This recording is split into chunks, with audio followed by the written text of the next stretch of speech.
Last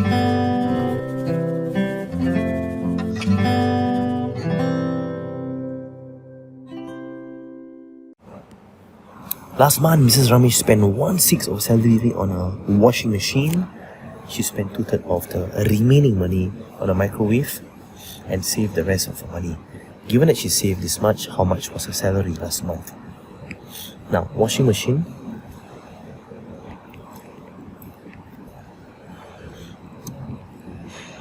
represents 1/6 of her money. And we can then find the remaining amount of money that she has, which is 1 whole minus 1/6, which is 5 out of 6.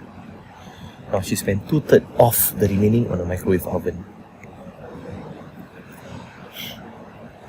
Okay, and save the rest. So if she spent 2/3 on the microwave and the rest is saved, so how much was it saved? So 1 whole minus 2/3, 1/3 of the remaining was saved. So saved 1/3 of the remaining. 5 out of 18 was saved. Okay, 5 out of 18 of her money was saved. So 5 out of 18 of her money represents $855. Then we can find the salary already. Okay, so we can find 1 out of 18.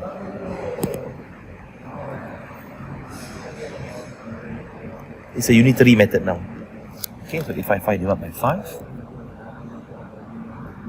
and we'll get $171. So now we can go 18 out of 18, which is the original salary, times 18 units.